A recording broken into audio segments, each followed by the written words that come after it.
Hello all. In the last lecture, we have seen what happens to a polar plot if finite poles are added and pole at origin is added to standard expressions. Now we'll see what happens when zeros are added to the standard expressions. We'll see the expression first. GH equals s plus 1 divided by s cube. So already we have zeros at origin. No, finite zero and three poles at origin, right? So let's substitute s equals j omega. So it will become j omega plus 1 divided by j omega the whole cube. Now we find the expression for magnitude. When we find the expression, we get root of 1 plus omega squared divided by omega cube from here. Now we have to evaluate the magnitude at omega equals infinity and the magnitude at omega equals 0. So we get m0 equals infinity and m infinity equals 0.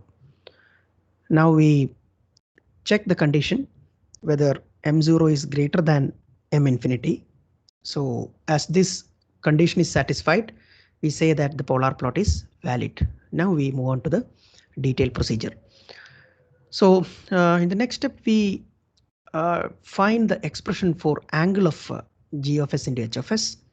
So we get tan inverse omega for the numerator minus 3 pi by 2 for the denominator. So tan inverse omega minus 3 pi by 2. Now we substitute omega equals 0. You get phi 0 equals minus 3 pi by 2. And we substitute omega equals infinity in the expression for angle, and we find phi infinity equals minus pi. Okay. Now to find the ending direction, we have to check whether check the sign of phi 0 minus phi infinity. So we evaluate phi 0 minus phi infinity minus 3 pi by 2 minus pi, which is negative. So the ending direction is anti-clockwise. Now the next step is to find the starting direction. We have to see the finite poles and zeros.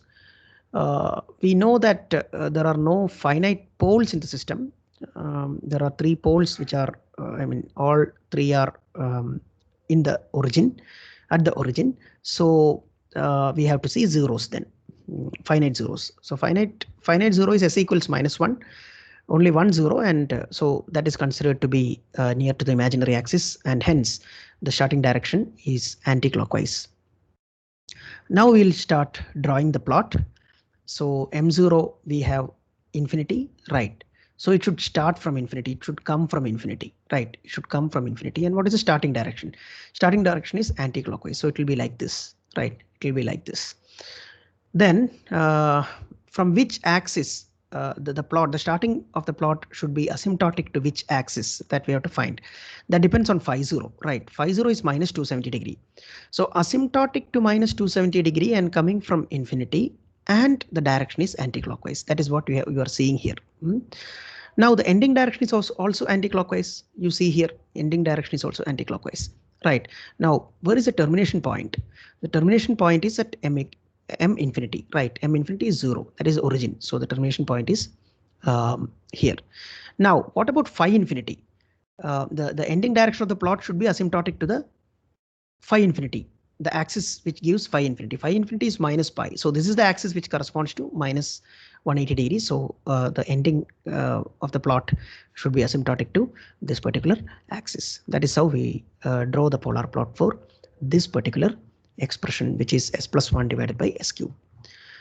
Now we are updating the expression. We are taking s plus 1 into s plus 2 divided by s cube. That means one more finite 0 is added. Earlier it was s plus 1 only. Now there is s plus 2 also. So one more finite 0 is added. Earlier we have seen how what happens if finite pole is added and pole at origin is added. Now we are going to see what happens if finite 0 is added. When finite 0 is added, the plot looks like this. So what is the difference? What happens with respect to the shift of the plot? So we'll see that the addition of each finite 0 shifts the ending direction angle by plus 90 degree in anti-clockwise direction. You can see here, this is the ending direction, right? The ending direction is shifted by plus 90 degree. That is why it has entered into this quadrant, right?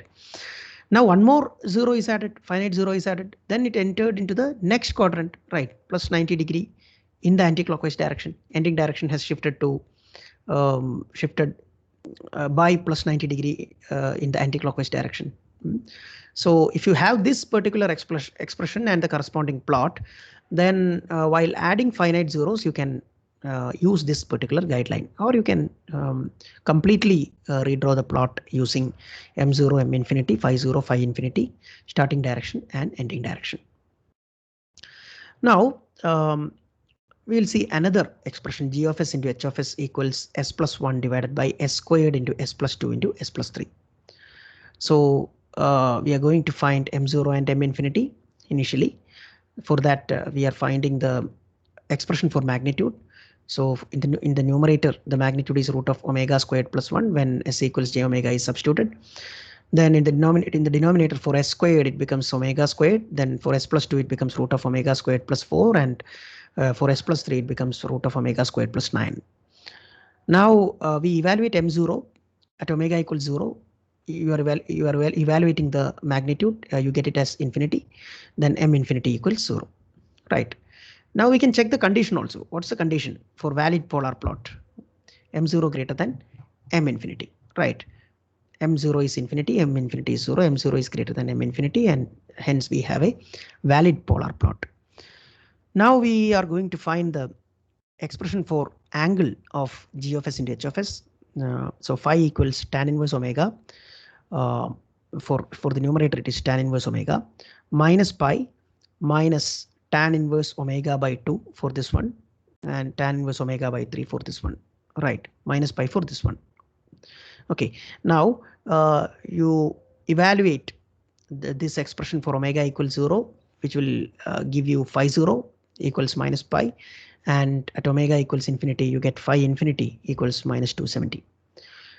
Now to check the direction, the ending direction, we evaluate phi 0 minus phi infinity, which is positive. So clockwise direction is the ending direction. Now for starting direction is anti-clockwise. Okay, now so how will you draw the plot? We'll see how the plot is going to be developed.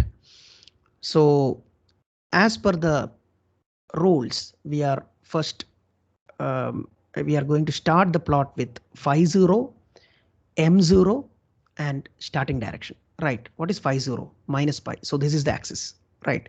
It should come from here. What is m0? M0 is infinity. So the plot should come from infinity. It should start from infinity, and it should come from here. And it should be asymptotic to the minus 180 degree axis. And you know that the starting direction is anti-clockwise, so it should look like this, right? Anti-clockwise. Now what about the ending direction? Ending direction says that it's clockwise, right? So it should not come like this. That's not possible, right? So it should intersect here and it should come like this. To know that, you need to know the ending phi also. Ending phi also. What is phi infinity? Phi infinity is minus 270 degree, right? Minus 270 degrees axis is this. So it should be asymptotic to this particular axis. So this is the only way it can come, right? So it is coming like this. And what is m infinity? M infinity is 0. So it should terminate at origin. So this is the plot you are going to get. Now we'll take a break and we will move on to Nyquist plot. From polar plot, slowly we are moving to Nyquist plot, where we take the mirror image and we combine both the polar plot and its mirror image.